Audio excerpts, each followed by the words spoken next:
आज पेशकश जिसमें बात करेंगे भविष्य पर संकट। यूपीपीएससी उत्तर प्रदेश लोक सेवा आयोग द्वारा होने जा रही प्रतियोगी परीक्षा कराने के लिए किए गए बदलाव से भविष्य पर संकट देख प्रतिस्पर्धियों में उबाल है। इसलिए आज हम युवाओं के भविष्य से जुड़े अहम मुद्दे पर बात कर रहे हैं। युवाओं की तरफदारी करते हुए जहां भाजपा एमएलसी ने मुख्यमंत्री को पत्र लिखा है, तो वहीं सपा सुप्रीमो अखिलेश यादव भी लगातार प्रदर्शनकारियों के साथ खड़े दिखाई दे रहे हैं। इसके बाद भी आयोग आखिर क्यों प्रतियोगियों की नाराजगी का कारण बने नॉर्मलाइजेशन फॉर्मूले में सुधार नहीं कर रहा है? देखिए रिपोर्ट।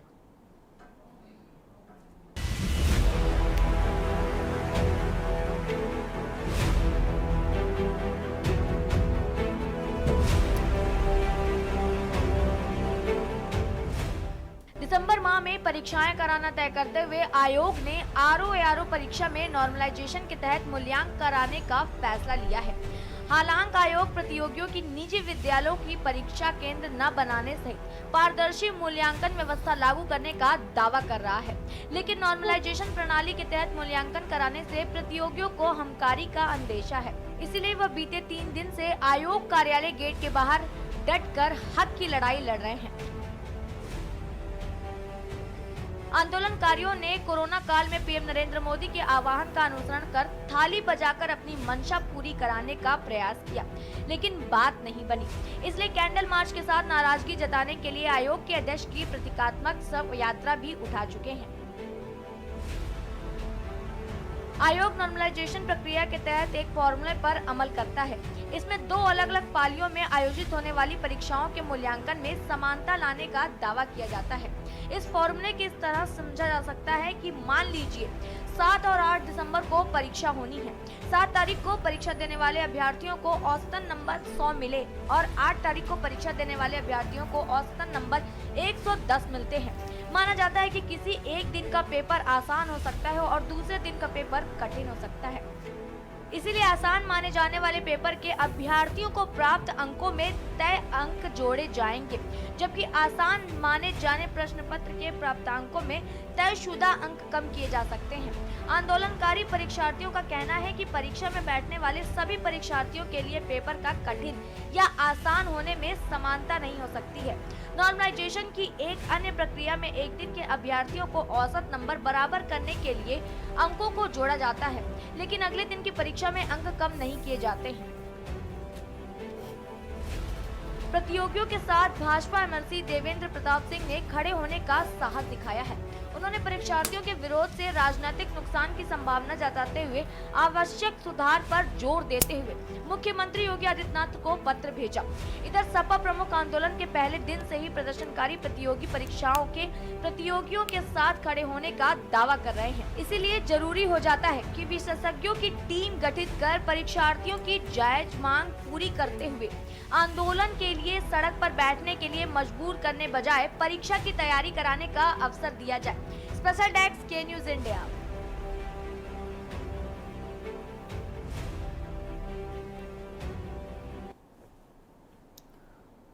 जी हाँ, तो भविष्य पर संकट गहराता हुआ नजर आ रहा है। लगातार जो छात्र हैं वो प्रदर्शन कर रहे हैं, विरोध करते हुए नजर आ रहे हैं और विपक्षी दलों का भी उसको समर्थन मिलता हुआ नजर आ रहा है।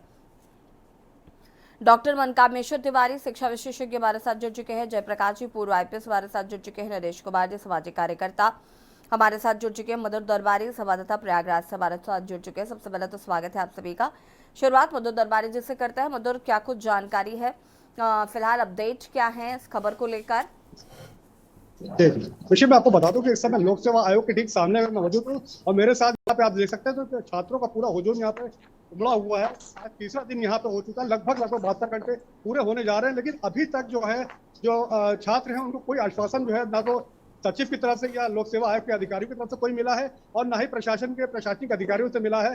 बराबर प्रशासनिक अधिकारी और जो लोक सेवा आयोग के सचिव हैं वो आकर के इसी बात को एक दो बार की मीटिंग हुई, बाहर आए, वो निकले, उन्होंने बात की तो उन्होंने यही कहा कि जो नॉर्मलाइजेशन है वो आप लोग के हित में है और उसको लेकर बात करिए, कॉन्सेप्ट समझिए और हमारे साथ बैठिए। और कुछ लड़कों को उन्होंने बुलाया भी, कुछ छात्रों को बुलाया, लेकिन लड़कों ने 7 तरीके से छात्र उन्होंने पूरी उसको नामंजूर कर दिया और उसको उन्होंने कहा कि ये बिल्कुल भी जो है छात्रों के हित में नहीं है। लेकिन मैं आपको बता दूं कि ताजा अपडेट्स में में जो इस समय जो ताजा अपडेट्स है उसमें करीब 11 लोग ऐसे हैं जिसमें 2 जो नामजद FIR हुई हैं और 9 करीब ऐसे लोगों को हिरासत में ले गए जो अभी अज्ञात हैं। तो इस तरीके से करीब यहाँ पे जो है इसको पॉलिटिकल इसको राजनीतिकरण करने की कोशिश की जा रही है। और आप देखेंगे कि जो इस तरह जो यहाँ पे जो वो हुई है गिरफ्तारियां, उसको लेकर के कहा जा रहा है कहीं ना कहीं राजनीति से प्रेरित होता जा रहा है। जो आपका जो यहाँ पे छात्र हैं वो छात्र नहीं, कुछ यहाँ पे राजनीति है, ऐसा कुछ कहने की यहाँ पे बात की जा रही है, इसको पूरी तरह से खत्म करने की कोशिश की जा रही है। लेकिन मैं आपको बता दूं कि हमारे साथ यहाँ पे छात्र उपस्थित है, उनका कहना है कि ये पूरे तरीके से हमारे भविष्य से जुड़ा हुआ है और उसको लेकर के मैं आपको बता दूं कि मेरे साथ हैं, आइए आप लोग एक एक करके। सबसे पहले अपना नाम आप ये बताइए कि आप जो है 3 दिन हो गए करीब करते हुए, 72 घंटे होने वाले हैं। 72 घंटे होने वाले यहाँ पर डटे हुए हैं जी, 1 डे 1 शिफ्ट एग्जाम के लिए। हाँ। जब सब परीक्षा हम जब छात्रों के लिए कंडक्ट कराई जा रही है, 6 लाख छात्र पूरा इनके विरोध में हैं, तो फिर आयोग जी हमारी मांग क्यों नहीं मांग रहे हैं? मेरे को ये बताइए जो नॉर्मलाइजेशन की बात जो कह रहा है आयोग, तो इसमें आप लोग क्या समस्या क्या है? सर समस्या ये है, ये 2 दिन में एग्जाम कराने के लिए कह रहे हैं। हाँ। 2 दिन में एग्जाम कराने के लिए सर ये नॉर्मलाइजेशन की प्रक्रिया में क्या झंडा अपनाएंगे ये सर डिसाइड नहीं कर रहे हैं। तो हाँ। दास प्रथा का अंत कब हुआ, पति प्रथा का अंत कब हुआ, ये कैसे डिसाइड करेंगे? दास प्रथा का अंत इसी क्वेश्चन है, पति प्रथा का अंत तब क्वेश्चन है सर। हाँ। इसी के लोग हम लोग आए हुए हैं। तो आपको इसको क्या लगता है कि इससे जो है आपको लग रहा है कि कोई पेपर टफ आएगा, कोई पेपर इजी आएगा, तो उसको लेकर के जो है जो स्केलिंग होगी एक तरीके से इसको स्केलिंग की तरह ही देखा जा सकता है, तो जो इसको बराबर किया जाएगा तो वही कहीं जो है नुकसान हो सकता है छात्रों को। सर आप जानकारी के बता दें, हाँ। माननीय सुप्रीम कोर्ट ने अभी 10 दिन पहले निर्णय किया है हाँ। कि बीच में कोई भी नोटिफिकेशन जारी हो जाता है तो नियम आप नहीं बदल सकते हैं। जब हाँ। खेल शुरू हो जाता है तो बीच में नियम नहीं बदल सकते हैं। तो क्या माननीय सुप्रीम कोर्ट सर्वोच्च न्यायालय से ये आयोग ऊपर है? जी जी। आइए आप एक चीज मैं आपसे जानना चाहता हूँ कि जो अभी सुप्रीम कोर्ट का भी इसमें जो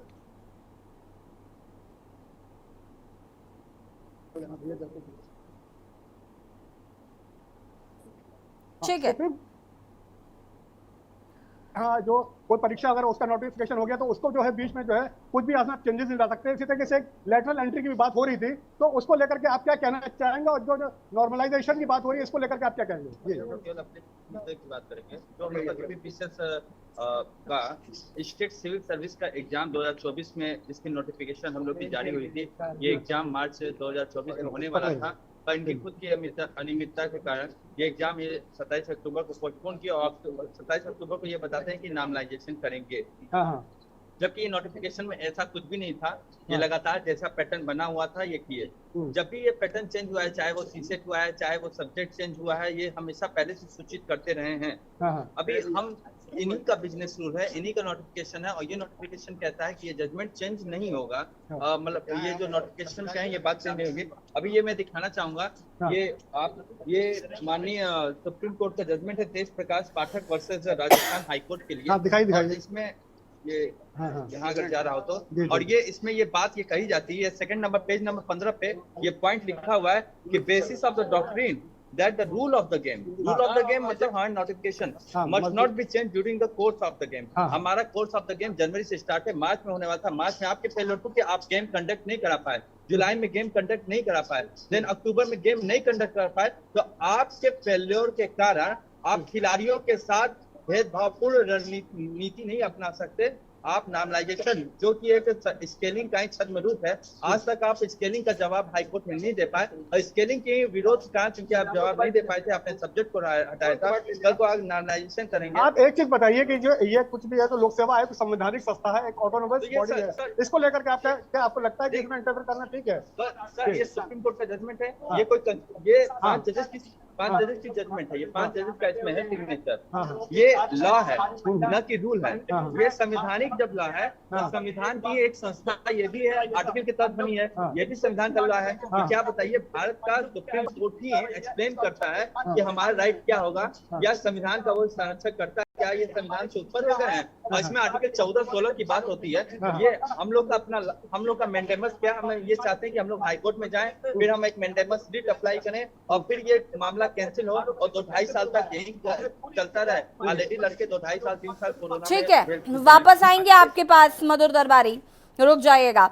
जयप्रकाश जी का रुख कर लेते हैं। जयप्रकाश जी, जिस तरीके की असंवेदनशीलता प्रशासन द्वारा दिखाई जा रही है, सबसे पहले तो इस पर क्या कहना है? लाठीचार्ज हो रहा है, गिरफ्तारी की जा रही है, ये बच्चों के भविष्य के साथ खिलवाड़ नहीं है क्या?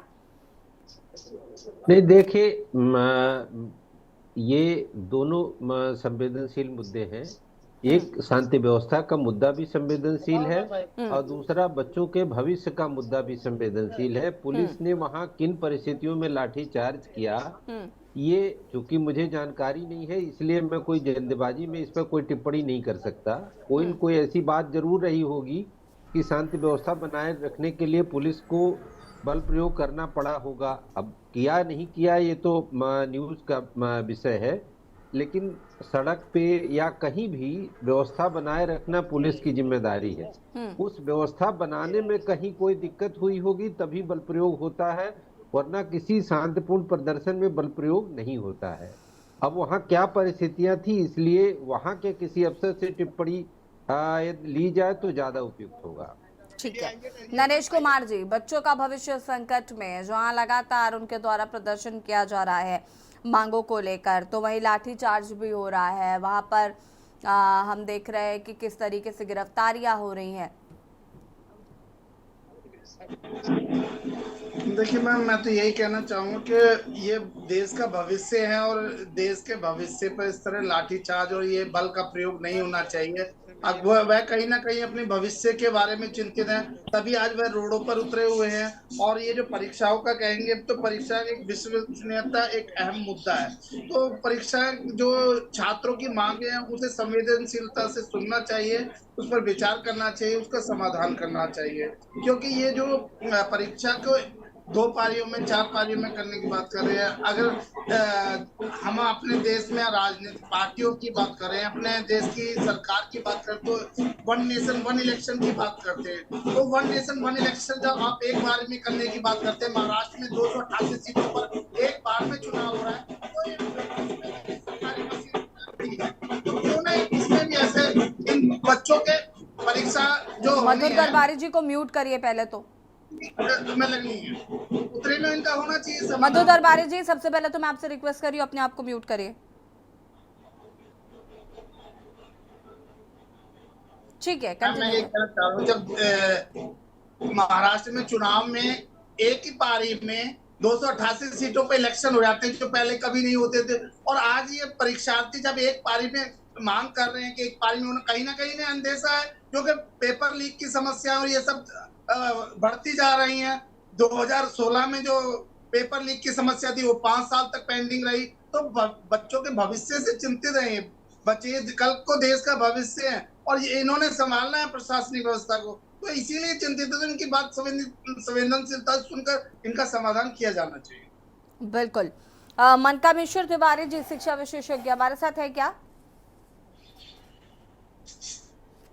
मनकामेश्वर जी, आवाज आ रही है आपको? ठीक है, मनकामेश्वर जी हमारे साथ नहीं है। मधु दरबारी जी, लोगों से बातचीत करिए कि क्या किसी तरीके का कोई आश्वासन दिया जा रहा है, और ये जो लाठीचार्ज हुआ वो किस बेसिस पे हुआ? जी जी जी, आ रही है।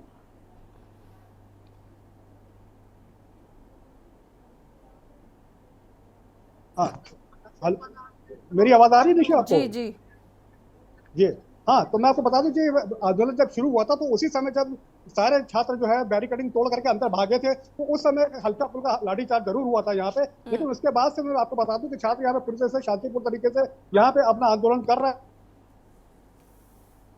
72 घंटे हो जाएंगे और उसके साथ साथ पूरी रात यहाँ पे जो बच्चे सब सोए हैं अपने भविष्य को लेकर के, सब चलिए ठीक है, वापस आएंगे आपके पास मधुर और चर्चा को आगे बढ़ाएंगे। लेकिन उससे पहले बिहार के दरभंगा आपको ले चलते हैं, जहाँ पर प्रधानमंत्री नरेंद्र मोदी क्या कुछ कह रहे हैं, सुन लेते हैं।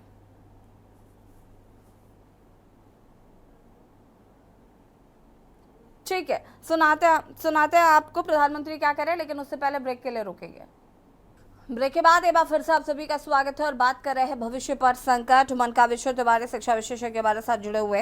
मनकामेश्वर जी, सबसे पहले तो क्या कुछ कहना चाहते हैं इस पूरे प्रकरण को लेकर, जिस तरीके से छात्रों द्वारा लगातार प्रदर्शन किया जा रहा है, लाठीचार्ज हो रहा है, गिरफ्तारी हो रही है, साथ ही साथ उनकी जो मांगे हैं उनको कैसे देख रहे हैं?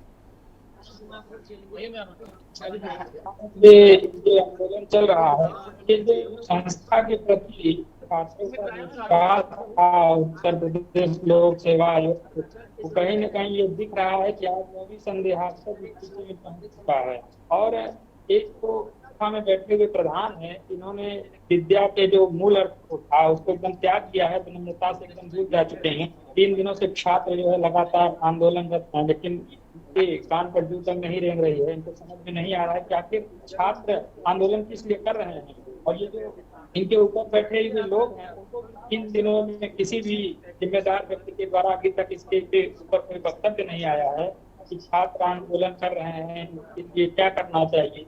छात्रों का इस संस्था के प्रति जो विश्वास था वो आज डगमगा रहा है। उत्तर प्रदेश लोक सेवा आयोग जो अपनी स्थिति थी, अपने गरिमा थी, उसको कहीं न कहीं खो रहा है। और उसके सामने जो जमावड़ा छात्रों का लगा हुआ है, ये उनकी व्यवस्था के ऊपर चिन्ह लगा रहा है। और छात्रों ने तो प्रभु राम के आदर्श पर चलना स्टार्ट कर दिया है, क्योंकि ये लोग बिना मानक जलक जल गए। 3 दिन बीत गए हैं, अब आगे आंदोलन और बड़ा होने वाला है और बिना भय के ये लोग इस पर सुनने वाले नहीं हैं। हमारा तो यही मानना है कि अब तो आयोग को सोच लेना चाहिए और 3 दिन के बाद इस पर छात्रों की मांग को मान लेनी चाहिए। जी बिल्कुल, क्या इसमें कुछ ऐसा है जिसका विरोध किया जाना चाहिए? मैं ये समझना चाहूंगी आपसे। जी बिल्कुल, जो परीक्षा ये आयोजित करवाना चाह रहे हैं 2 दिनों में अलग अलग शिफ्टों में 4 शिफ्ट में, चारों के पेपर में जो प्रश्न आते हैं, ये कोई गणित का पेपर तो है नहीं कि 2 + 2 4 इसमें हो गया और 4 + 4 8 में हो गया। इसमें जो विषय है आपके इतिहास में और अर्थशास्त्र में, सारे प्रश्नों का जो महत्व है, कौन किससे अधिक है कौन किससे कम है, ये डिसाइड नहीं कर सकता आयोग। तो चारों शिफ्ट में कौन सा प्रश्न अधिक महत्वपूर्ण रहा और अधिक कठिन रहा, कौन सरल रहा, इसमें बहुत कठिनाई होगी। इसलिए इनको एक ही शिफ्ट में पेपर कराना चाहिए। 4 में कराने का कोई औचित्य नहीं और कोई प्रासंगिकता भी नहीं बन रही है यहाँ पर। ठीक है, शुक्रिया आपका हमारे साथ जुड़ने के लिए। और मधु दरबारी का रुख कर लेता है। मधुर, यहाँ पर जरा छात्रों से बात करिए, उनका क्या कुछ कह रहा है, क्या किसी तरीके का कोई आश्वासन मिला है? जी जैसे कि आप लोग प्रशासनिक अधिकारी जो आपके आए थे, डीएम आए थे यहाँ पे, उसके साथ साथ जो है सचिव महोदय भी आए थे, तो उनसे क्या उन्होंने क्या अभी तक कोई ऐसा आश्वासन आप लोग को दिया नहीं है? तो उस बारे में आगे अब आप लोग क्या रणनीति और क्या बात हुई इस बारे में बताइए। यहाँ पर डीएम आए थे और एसपी आए थे, तो हम लोग की बात यही है कि हमें 1 शिफ्ट 1 डे एग्जाम चाहिए। हमें न तो प्रशासन से दिक्कत है न तो मुख्यमंत्री से दिक्कत है, हमें केवल नॉर्मलाइजेशन से दिक्कत है। नॉर्मलाइजेशन कोई ऐसी प्रक्रिया नहीं है कि जिसे ये लोग कंट्रोल कर सके। नॉर्मलाइजेशन में जिसका 10 नंबर कम है वो भी 10 नंबर आगे बढ़ सकता है, जिसका 10 नंबर ज्यादा है वो 10 नंबर कम हो सकता है। मैं उसकी मार 2 बार से लगातार झेल रहा हूँ, मेरे पास प्रूफ है, मैं उसको भी दिखा सकता हूँ। नॉर्मलाइजेशन किसी भी स्तर पर नहीं कर सकते, कोई भी क्वेश्चन सभी अपने आप में हार्ड होता है, जो जिसको आ रहा है वही सरल लगता है। बताइए आप क्या कहना चाहेंगे जो नॉर्मलाइजेशन पे लेकर के जो बवाल चल रहा है उसको लेकर के क्या जैसे कि अभी लोक सेवा आयोग के सचिव का कहना है कि भाई आप लोग बैठिए, उस कॉन्सेप्ट को समझिए कि क्या है। वो कह रहे हैं कि आपके हित में लेके आए, हम आपके विरोध में नहीं लाए। तो इसको लेकर के आप क्या कहना चाहेंगे, कहाँ तक ये जो है सही है? मैं आपसे बताऊं कि जैसे लोक सेवा आयोग के अध्यक्ष का रखना है नॉर्मलाइजेशन के लिए कि हमारे हित में है, तो मैं एक सवाल ये पूछता हूँ उससे कि अगर ये हमारे हित में है तो आप मुझे बताएंगे कि जब बच्चे डिमांड कर रहे हैं कि हमें नॉर्मलाइजेशन नहीं चाहिए, तो ये भी तो उनके हित में है। अगर कोई कह रहा है, मैं आपसे एक सवाल सीधी सी मैं उत्तर प्रदेश लोक सेवा आयोग से प्रश्न पूछता हूँ, के साथ दिखा सकते आप मुझे ये बताइए कि जैसे ये जो एग्जाम होता है पीसीएस का, किसके लिए होता है? बच्चों के लिए होता है। उत्तर प्रदेश के जो बच्चे हैं शामिल हो रहे हैं, तो यहाँ हम सामान्यतः अपने घरों में क्या देखते हैं कि जैसे जिन बच्चों को भूख लगी है, तो हमारे परिवार के लोग क्या करते हैं, हमारे परिवार के लोग पूछते हैं कि आप क्या खाना खाओगे, आप क्या खाना खाओगे? तो हम जो भूखा होता है बताता है कि आप रोटी सब्जी बना दीजिए, रोटी सब्जी। लेकिन ऐसा तो नहीं है कि वो हमने कहा कि हमें रोटी सब्जी चाहिए और आप कह रहे हो कि नहीं लो दाल भात चावल खाओ, दाल भात चावल खाओ, चावल दाल खाओ। ऐसा तो है नहीं। जब भाई हम एग्जाम देंगे, हम बच्चे हैं, हम परीक्षार्थी हैं, हम कह रहे हैं कि हमें नॉर्मलाइजेशन नहीं चाहिए। जब हमें नहीं चाहिए तो आप हमसे जबरदस्ती क्यों थोप रहे हो? हम पेपर देंगे, हम एग्जाम में बैठेंगे, हम सिलेक्शन लेंगे, तो आप अपनी बात क्यों जबरदस्ती हम पे थोप रहे हो? उनका कहना है कि इससे पेपर लीक हो जाता है, पेपर लीक को रोकने के लिए इस तरह की व्यवस्था की जाती है। सर देखिए, मैं आपसे बताऊं, इनका ये कहना है कि पेपर लीक हो जाता है। इस मुद्दे पे आपने बहुत अच्छा सा प्रश्न किया है। अब पेपर लीक का मामला RO में जब इनका पेपर लीक हुआ, बड़े लेवल पे करप्शन हुआ था, तो करप्शन के बाद इन्होंने पेपर को रद्द किया। ये दोबारा री एग्जाम उसका हो रहा है, UGTCS का उसी समय था तो पोस्टपोन्ड किया गया है पेपर लीक। इन्होंने कहा कि पेपर लीक नहीं होना चाहिए, इसलिए हम 2 शिफ्ट में आपका पेपर लेंगे, 2 दिन में लेंगे। तो यहाँ प्रश्न हो रहा है कि आप नॉर्मलाइजेशन 2 शिफ्ट में GS का पेपर लोगे, आप ठीक है। 2 CSET का पेपर मधुर वापस आएंगे। अमिताभ ठाकुर पूर्व IPS भी हमारे साथ जुड़ चुके हैं। अमिताभ ठाकुर जी, सबसे पहले तो बहुत बहुत स्वागत है आपका। और ये जो प्रकरण चल रहा है जहां पर छात्रों के भविष्य पर संकट गहराता हुआ नजर आ रहा है, या जिस तरीके से नॉर्मलाइजेशन एक विवाद की बड़ी वजह बनता हुआ नजर आ रहा है, कैसे देख रहे हैं इस पूरे प्रकरण को? देखिए, जहाँ तक मैं समझ पा रहा हूँ, यह जो पूरा मामला है, अभी मैं जो छात्र हैं उनकी बातें सुन रहा था, यह पूरा मामला निश्चित रूप से राज्य सरकार यानी आदित्यनाथ जी के अधीन जो भारतीय जनता पार्टी की सरकार है, उसकी जो नीयत है बेईमानी की और गुनाह की, मैं सीधे सीधे उससे जोड़ता हूँ। आयोग को मैं इसमें कुछ नहीं मानता हूँ। आयोग का कोई वजूद नहीं है। आयोग में जो चेयरमैन बैठाए गए हैं वह गोरखपुर के हैं, वह एक कस्टम अफसर थे, उनको अभी सेवा में थे, उठा के ले आया गया, उनको चेयरमैन बना दिया गया। जाहिर सी बात है कि वह उतना ही कहेंगे, उतना ही देखेंगे, उतना ही जानेंगे, उतना ही समझेंगे जितना श्री आदित्यनाथ जी उनको निर्देशित करेंगे। मैं इस पूरे प्रकरण को स्पष्ट रूप से 5 कालिदास मार्ग कहिए या पंचम तल कहिए, उससे संचालित कार्यक्रम मानता हूँ। कल मैं प्रयागराज गया, मुझे छात्रों से नहीं मिलने दिया गया, मुझे रोक लिया गया। उस दौरान कुछ छात्र मेरे पास आए, जो बात अभी हो रही थी, आपके साथी ने, मधुर दरबारी जी ने जो बात पूछी, मधुर जी ने बहुत अच्छा प्रश्न पूछा कि भाई आपको दिक्कत क्या है, और छात्रों ने मुझे एक बहुत ही वाजिब उत्तर दिया। अभी उन्होंने यह कहा कि जैसे ही यह यंत्र उन्हें दे दिया जाएगा नॉर्मलाइजेशन का, वैसे ही गुनाह का पिटारा खोल देंगे, क्योंकि लाखों लाख बच्चे हैं, मन माने ढंग से किसी के 20 नंबर को 25 कर देंगे, किसी के 20 नंबर को 18 कर देंगे। आप लड़ते रहिए। जो आप शब्द कह रही है भविष्य पे संकट, तो एक बार गुनाह कर दिया, यह हकीकत है कि सरकार एक बार गुनाह कर देती है, लड़ने वाले को 20, 25, 30 साल लग जाते हैं, वो लड़ते रहे, यहाँ से लेके सुप्रीम कोर्ट तक। एक आज तो लड़के जुटे हुए हैं, कल मैं कहाँ तक लड़ूंगा? मुझे हर मुकदमे के लिए वकील चाहिए, फीस चाहिए। सरकार के पास मोटे मोटे वकील हैं, लाखों करोड़ों में खर्च कर सकती है। तो जहां नॉर्मलाइजेशन का ये औजार इनको दे दिया गया, वहीं गुनाह का रास्ता खुल गया। और ये इसीलिए इतने व्याकुल हैं नॉर्मलाइजेशन के लिए।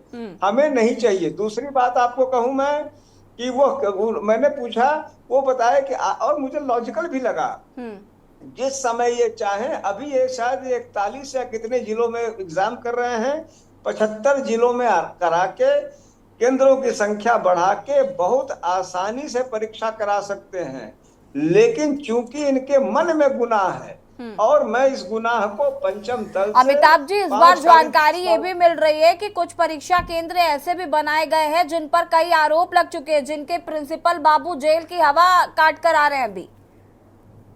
अब देख लीजिए, यह बात मुझे नहीं मालूम थी, आप कह रही है। एक तो इसको कहिए करेले पे नीम चढ़ा, जिसको हम लोग के यहाँ कहावत है, और कोड में खाद जिसको बोलते हैं। एक तो उन्होंने सीमित संख्या रखी है, उसमें भी चुन चुन के चुनिंदा सेंटर बनाए हैं। मेरा निष्कर्ष मात्र ये कहना है, मुझे स्पष्ट रूप से आरोपित करना है, मैं इसमें आयोग को कुछ नहीं मान रहा हूं, आयोग की कोई गलती नहीं मान रहा हूं, क्योंकि वो तो खुद खिलौना है, एक टूल है, एक यंत्र है। यह पूरा सब कुछ शासन मात्र से संचालित हो रहा है, और मैं इसको मुख्यमंत्री कार्यालय से संचालित एक कृत्य, एक कार्य, एक षड्यंत्र मानता हूं।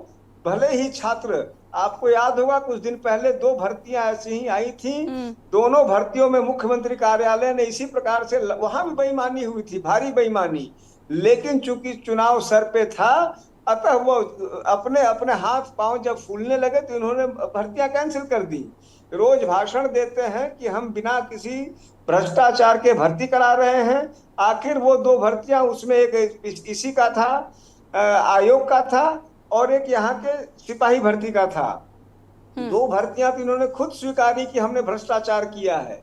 यह पूरा भ्रष्टाचार केवल सरकार द्वारा अनुप्राणित है और सरकार के मुखिया के स्तर से अनुप्राणित है, अन्यथा यह संभव नहीं था कि भ्रष्टाचार दर भ्रष्टाचार यह सरकार करती रहे। यह किसी स्थिति में संभव नहीं था। यह मेरा स्पष्ट आरोप है और जो तथ्य है मेरा मानना है कि वो उसी की ओर इंगित करते हैं। छात्रों का भविष्य चूल्हे भाड़ में जाए, इनको सिर्फ अपने भ्रष्टाचार से मतलब है। यह मेरा स्पष्ट और खुला आरोप है। हाँ बिल्कुल, आजमगढ़ के ही 5 ऐसे केंद्र, 244 केंद्रों में 5 ऐसे केंद्र जहाँ के प्रिंसिपल बाबू जो हैं वो जेल की हवा खा चुके हैं। और इस तरीके में कहीं ना कहीं देखिए जाहिर है कि शुचिता पर सवाल उठने तय है। आप मिलकर आए हैं छात्रों से और आपने बताया कि कैसे वो पीड़ा में है, लेकिन आगे क्या? आगे की स्थिति तो रास्ता साफ होता हुआ नजर नहीं आ रहा है। देखिए, मैं फिर वही कहूंगा, जैसे मैं पुलिस में रहा, पुलिस का मेरा जो अनुभव है कि जहां भ्रष्टाचार, देखिए जब दरोगा एक बार पैसे खा लेता है, उसने मान लीजिए किसी से पैसे खा लिए तो वो एड़ी चोटी की जोड़ लगा लेता है, अटस से मस नहीं होता। वो दुनिया के सारे सिद्धांत और कानून बतियाने लगता है क्योंकि पैसा बोलता है। इस मामले में भी चूंकि पैसा बोल रहा है, अतः ये चीख चीख के रह जाएं। समस्या यही आ जा रही है कि इतने लाखों छात्रों का भविष्य सरकार के लिए कोई मायने नहीं रख रहा है। भ्रष्टाचार सर्वोपरि हो जा रहा है। निश्चित रूप से मेरी यह इन छात्रों से आपके माध्यम से यह गुजारिश है। कल मैंने जो छात्र मिले थे उनको भी कहा था कि सरकार से आस रखने के साथ साथ इन्हें न्यायालय का दरवाजा भी खटखटाना चाहिए। आमतौर पर जनहित का मामला इसीलिए नहीं बनेगा क्योंकि सरकारी नौकरी में जनहित नहीं मानते हैं सामान्य तौर पे, आम तौर पे। लेकिन यह प्रभावित छात्र हैं, इन्हें चूंकि सरकार और विशेष करके यह सरकार वह सरकार जो बुलडोजर जैसे गुनाह कर सकती है, खुलेआम रोज फर्जी एनकाउंटर कर सकती है। अब बताइए, इन छात्रों पे बेचारे वहां बैठे हैं, ऊपर से इनको मुकदमा। एक तो बेचारों की बाजी मांग आपने नहीं मांगी, आपने फर्जी मुकदमा कर दिया। तीसरा, आपने इन पर लाठीचार्ज किया। तो मैंने उन छात्रों से भी गुजारिश की थी, आपके जरिए भी मैं अनुरोध कर रहा हूँ, यह कोर्ट का भी रुख करें। प्रयागराज में ही हाई कोर्ट है, ये वहां भी दरवाजा खटखटाएं। बिल्कुल, उम्मीद करूंगा। न्याय की लड़ाई कैसे लड़ते हैं ये देखना होगा। फिलहाल आप सभी का बहुत बहुत शुक्रिया चर्चा में शामिल होने के लिए। और मुद्दे की बात पे बात कर रहे थे भविष्य पर संकट। जिस तरीके से प्रयागराज में छात्र जो हैं वो लगातार प्रदर्शन कर रहे हैं, वो नॉर्मलाइजेशन के खिलाफ है और उनका साफ तौर पर कहना है कि हम नॉर्मलाइजेशन नहीं चाहते हैं और सरकार हमारी मांगों को माने। फिलहाल लगातार ये कहा जा रहा है कि अब वो शायद न्यायालय का रुख कर सकते हैं, क्योंकि जिस तरीके से सरकार उनकी बात को नहीं सुन रही है, उन्हें न्यायालय का दरवाजा ही खटखटाना पड़ेगा। के न्यूज की खास पेशकश में इतना ही। देखते रहिए के न्यूज इंडिया। नमस्कार।